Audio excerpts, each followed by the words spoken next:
Hello, everyone. This is Dave Trotter from Voting Trend, and today we're going to be looking at the New York Times Siena poll that dropped a few days, well, actually dropped yesterday. And we're going to look at that and see what we can glean from the crosstabs, see if there's any data that we can actually gain some more knowledge about how the electorate might be looking right now. Because remember, a poll is just a snapshot in time right now. It isn't a predictor of the future. But this was a battleground poll done for Pennsylvania, Wisconsin, and Michigan. So we're going to go ahead and delve into those because right now with a lot of these battleground polls, they're kind of all over the place. And I think a lot of that has to do with the dynamics of the election over the last 4 weeks has changed drastically. So hopefully in the next week or two, now that everything's kind of set, except for the Democratic convention, we might see some stabilization. We might see a convention bump for the Democrats. How long that's sustained, we'll see.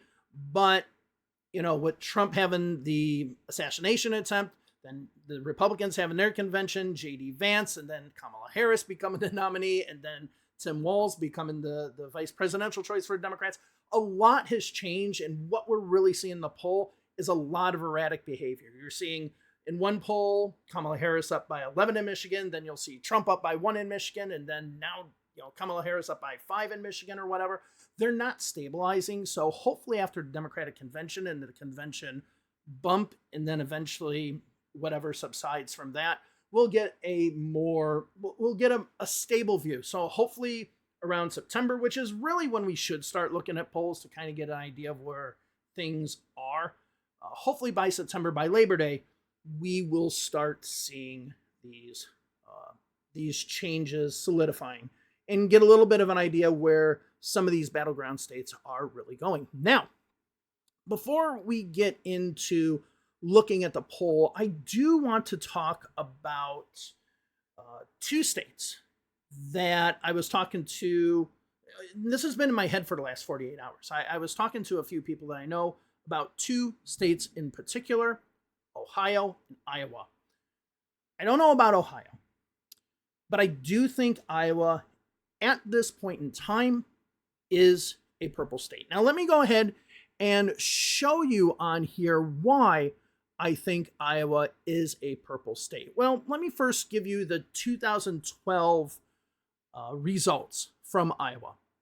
As you can see, Barack Obama won. Now, a lot of you might be saying, hey, listen, Barack Obama is from a neighboring state. But if you take the good old book about Southern politics by V.O. Key and his argument about localization, he says, and Black and some other political science back this up as well, localization really only matters in your first election, but once you become either a statewide figure or a national figure, then that localization aspect kind of disappears. So by the 2012 election, he's from Illinois, neighboring state localization aspect of it probably kind of went away or mostly went away. So that's why I didn't want to take 2008 where localization mattered, but in 2012 it mattered a lot less. But even with that being the case, you can see in what is now, I believe, the 2nd congressional district of Iowa, you see a lot of Democratic counties. You see a lot of this area. Now, one thing I want to mention,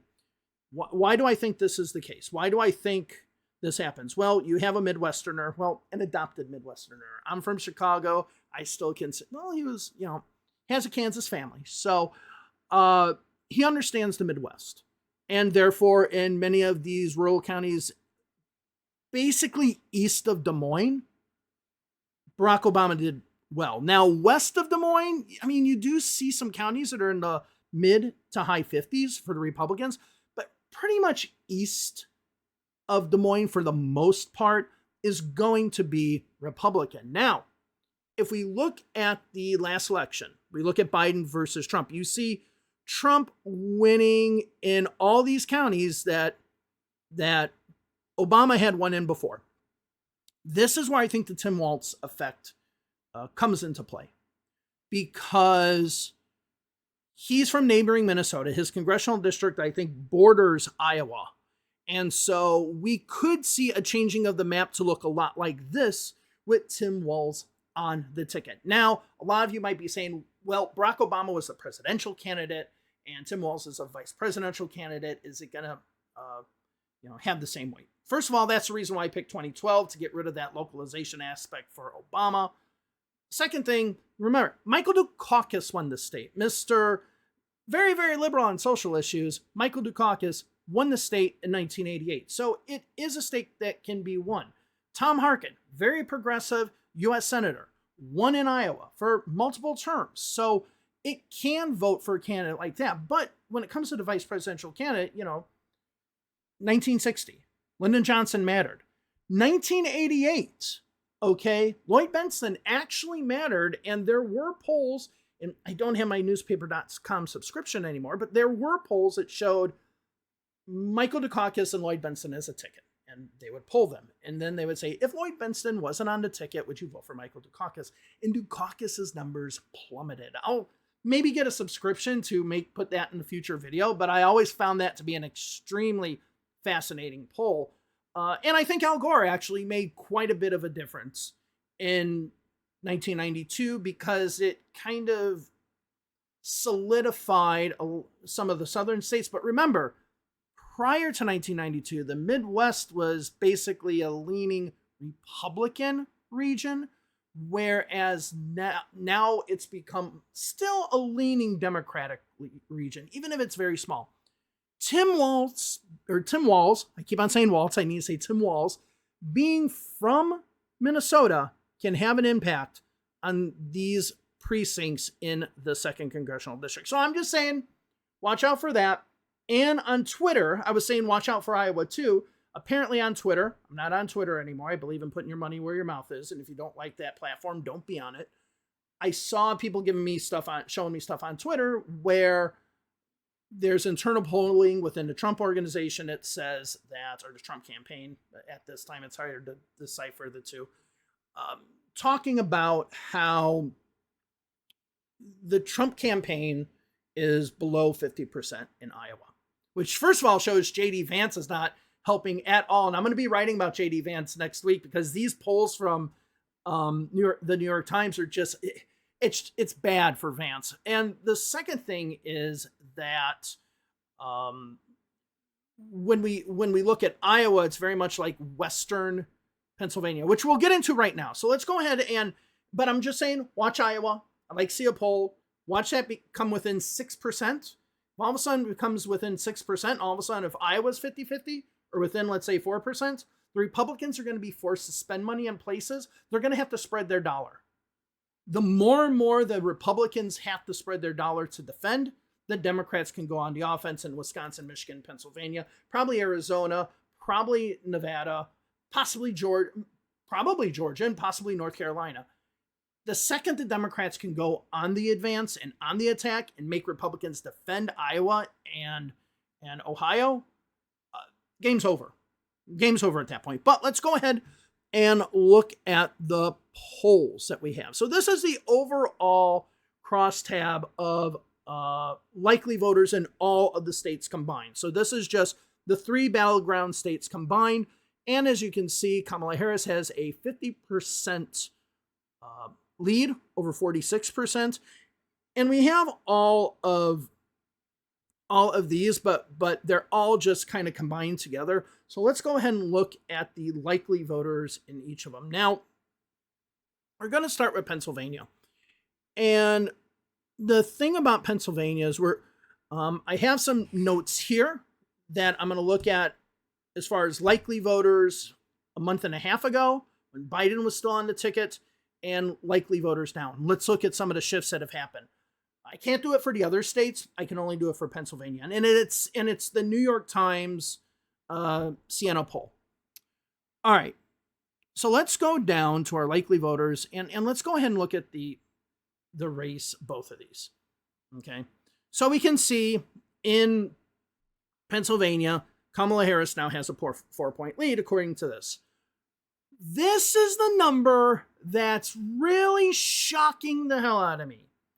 Kamala Harris, 48% support amongst men. Donald Trump, 49%.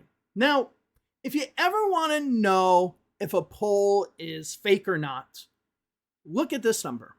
If for some reason men and women are being won by one candidate, but somebody else is winning the poll, you know it's a shit poll. You know it's crap, because there's no way that in any demographic you can be leading in all of them, as long as it includes the entire population, and be losing the poll. That's mathematically impossible. This 48-49 thing, it's not happening in the other states as much, but it's happening here. If Kamala Harris wins the male vote, she wins the female vote. She wins the male vote. It's over. It's just done. One thing I have to say that I find kind of interesting, and are we unlikely voters? We are unlikely voters. And this is why with this poll, and I look at this and I'm like, wow, that's amazing, that 48-49. I also say that this is unlikely, which is why I'm looking at this poll with a little bit of a larger grain of salt. Because if we look at 18-29, all of a sudden Kamala Harris is winning by 2%. Now, to put in perspective, Biden was significantly higher in this number before. The gap was bigger. So you're telling me once you go to Kamala Harris, the gap amongst younger voters goes down to 2%? That's fishy. That's fishy. So that's why with this Pennsylvania poll, I'm not necessarily 100% sold on it. This is a good lead. These are good leads. This is a very close number, 45-50 for us Gen Xers, which I can't explain our voting behavior, and Kamala Harris winning senior voters, which is pretty interesting. This is another one, number right here, 47-49, that Kamala Harris is only down with white voters by 2. Okay. It's like, I don't know if that's true. That just seems like an anomaly. It should be a little bit of a bigger gap. If this is real, that is really good for Kamala Harris. I just don't think that it is, which is the reason why I kind of question this Pennsylvania poll. Black and other, the Hispanic population is quite low in Pennsylvania, so they just put it all with other. I don't know what percentage of the population that is. I just have to go down to another crosstab, but white and black voters are going to be what determines this election. I'm not big into the education level, but I am into the region, because this is where I think we see some real changes. And this is why when we look at the male voters and white voters, we might be seeing this drastic shift. Okay. It could be a sampling error, could be, but I don't know. So in Allegheny, this is where Pittsburgh's located, 59-38. Okay. Central, 31. Now, this is where I want to compare what Biden was doing 2 months ago, or a month and a half ago, to what's happening now. So in Allegheny here, Democrats have gained 4%. Central here, very Republican area, Democrats have gained 4%. Okay, so they were in the 20s here previously.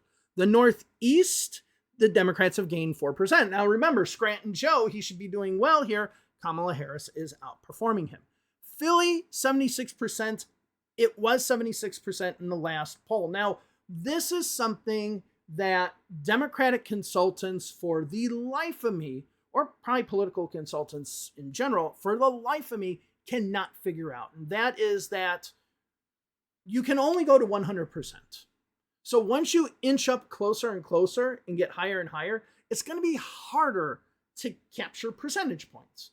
But for some reason, Democrats think you can just blast through the 100% and get 120% of the electorate. No, as you get higher, the numbers are going to slow down. It's just kind of how statistics and math works. Okay, Philly suburbs. Now, this is plus 6% for the Democrats. Now, to me, the big problem I had with Josh Shapiro is that the whole entire strategy was based on him winning 4 counties in and around the Philadelphia metropolitan area. But as we can see here, the previous number, like I said, 6, so it was 54%.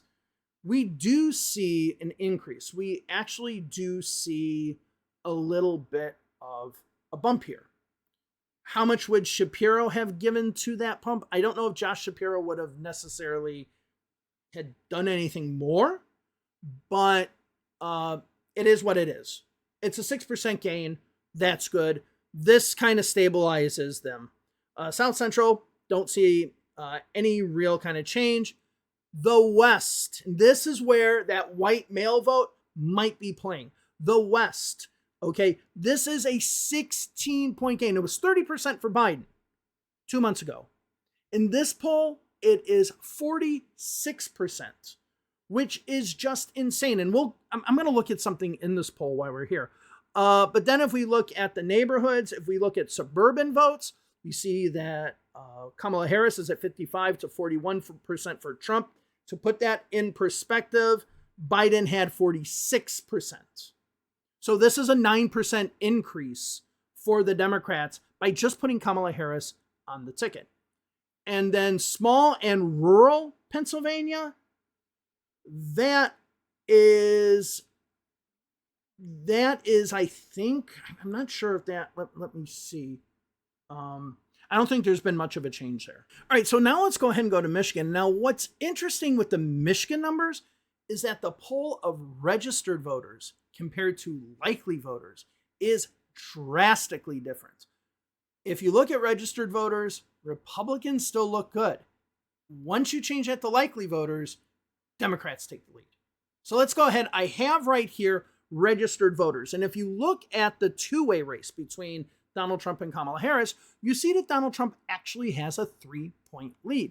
He's doing very strong with men, whereas Kamala is doing quite strong with women. You see this big divide. So that happens. And if we look at the race with Robert F. Kennedy and others, again, I think they're going to actually get less than this, but we'll see. You see Kamala Harris up by 1. So you'll notice the differences in the demographics as well. But once we change this to likely voters, boom, Kamala Harris has a 4% lead. It's a 5-point swing essentially. Okay. And no, it's a 4-point swing. Well, no, what did she have before? It's a 5-point swing. So she had 45 and now it's going to be 50. What do you see? You see a lot more women supporting Kamala Harris. Okay. The male vote goes from 33 to 37%. Another thing, and we noticed this with the Pennsylvania voters. Remember, we were like 18 to 29s. It seemed like it was a lot closer. Same thing here. If you look at 18s to 29s, you have a 3-point lead for Donald Trump. All of a sudden, go to likely voters, boom. It's a 14-point lead for Kamala Harris. So the question is, what is the electorate going to look like? Is it going to look like the overall registered voters, or is it going to look like the likely voters? And then let's look at these. Again, if we look at race, there isn't much of a difference except for black voters. It goes from 67% for all registered to 80% of likely voters. If we look at the geographical regions, we see Detroit goes from 58 to 66, but we see Detroit Metro go from 46 to 50, not a huge increase. The East, we see 45 to 50, a little bit. The North, we see go 46, 46, so it's the same, but let's look at the West. Now remember, the western part of Michigan is going to be where there's Democrats already. We see that there's 41 to 46. So we see about a 5% increase. So that's probably more turnout in Kalamazoo, Grand Rapids, places like that. But not a huge swing in a lot of places as far as that is concerned. So let's go ahead and look at urban and suburban and rural. So if we look at suburban, if we look at the registered voters, we see that they're split 50-50 or 46-46. Once you make that likely voters, now it's all of a sudden a 9-point gap. If you look at rural small town, it's 40% goes up to 42% with likely voters. Okay. I don't think Walz will have as much of an impact on Michigan as much as he might have on Pennsylvania and particularly Wisconsin, but that's what we have. So again, the likely voters and the registered voters are showing totally different numbers. If we're looking at the likely voters, those really benefit Kamala Harris, but if we're looking at registered voters, it's kind of a toss-up. So, and this is why I'm saying some of these take with a little bit of a grain of salt, maybe not too much. We need other polls to confirm that this trend's happening. Now, let's go over to Wisconsin. We're going to do the same thing here because when it comes to the vote in Wisconsin, you don't see as much of this register. You don't see much of this shift. So if we look here, we see in the two-way race, Kamala Harris 50, Donald Trump 46. This is amongst registered voters, amongst likely voters, the exact same thing. So we're not even going to look at the registered voters anymore. We're just going to look at the likely voters because the overall result is exactly the same. Now, these numbers seem a little bit more in line with what we should expect of men and women voters. That Pennsylvania one, where Kamala Harris is really competing for male voters, I think I think that's an outlier. I don't think that's representative of the electorate. This seems a little bit more accurate for the electorate. But you can see men strongly going for Trump, and then by 17 points, and then women going strongly for Kamala Harris by 24 points. So we do see a bit of a shift. Now, this poll looks more like a poll that we should be seeing coming out of these states. Now, you see younger voters doing a lot better with Kamala Harris. You see this looks a little bit more. The one thing I've noticed in a lot of these polls, and other ones as well, is Kamala Harris is starting to increase with voters 65 and older. Okay, so of course the problem with this poll, we don't have deep crosstabs. Okay, and what I mean is like if we could look at 65-year-old voters who support Kamala Harris and then break that down. We don't have that. But overall, 10% lead of 65 and olders, that's pretty good. However, one interesting thing is we do see Kamala, and this is the outlier here. And what's interesting is, and this is what makes me wonder how it will be. Now, one thing, need to come back. The one thing about the Michigan poll and the Wisconsin poll, they were done from the 5th to the 9th, I believe. 5th or the 8th or 5th or the 9th. 5th to the 8th. So what it says below me, ignore that. It should be 5th to the 8th. So that includes one day where Tim Walz was not the nominee, and that also might conclude a half a day where we didn't know if he was going to be the nominee or not. Whereas the poll in Pennsylvania is from the 6th to the 8th. So that has Tim Walz totally as the nominee. Okay, let's continue with the likely voters here. So 64% looks good. These age ranges look within the margins, or within what you should expect. This one, white voters, we're now seeing two polls where white voters in both of these are close. We'll see if that trend continues. If this happens, if this poll in Wisconsin and the one in Pennsylvania is indicative of what the electorate's going to be, it's going to be an electoral landslide. It really is. If that's replicated throughout the United States, of course, obviously Michigan, when we looked at that poll, bucked the trend and it wasn't like that. All right, so let's go ahead and look at the regions.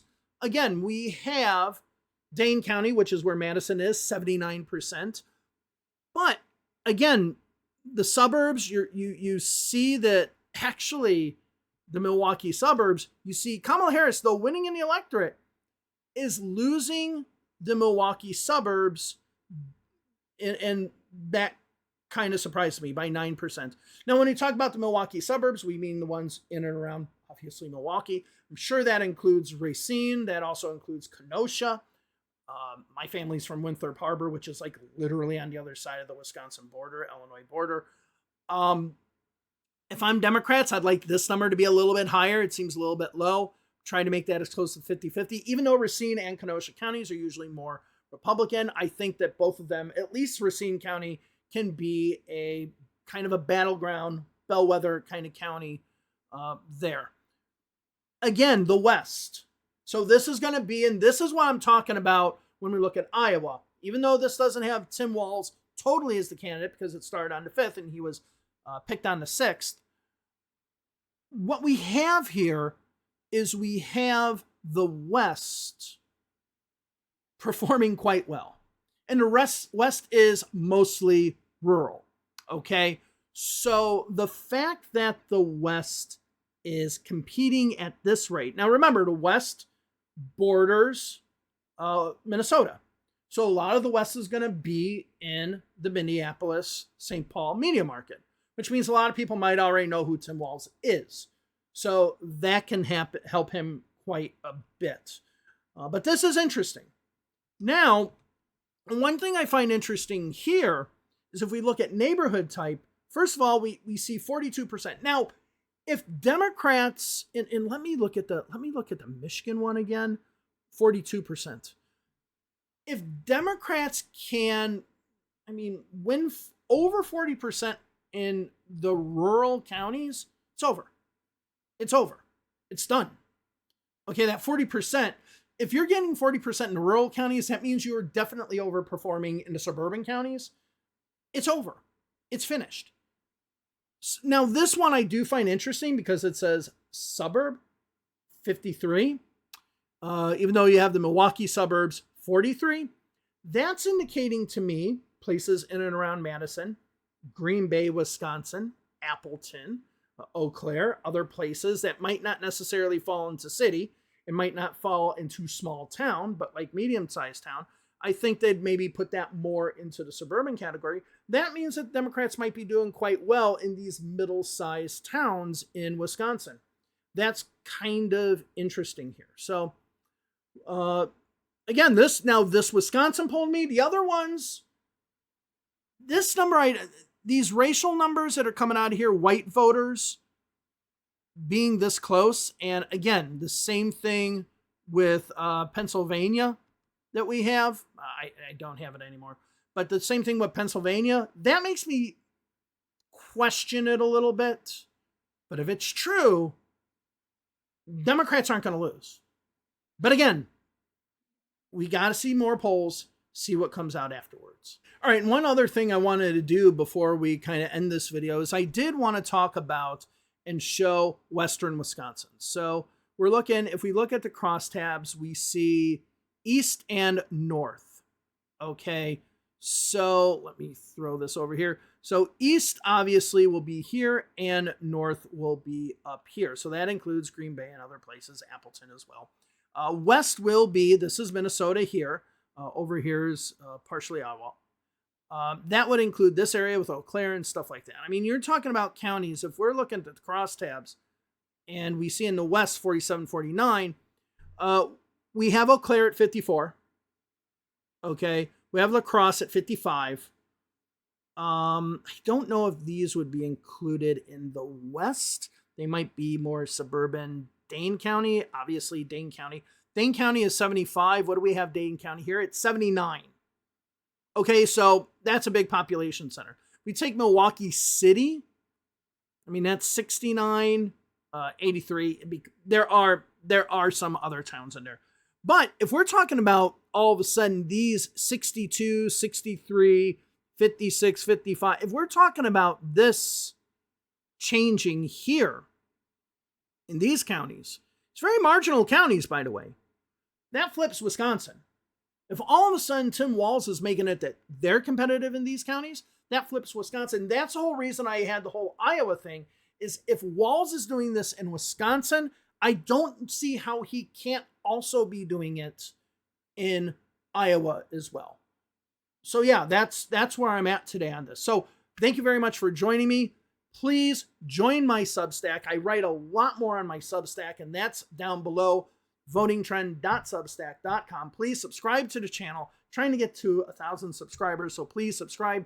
Thank you all very much. Have a nice day wherever you are, and I will see you with the next polls. Bye-bye.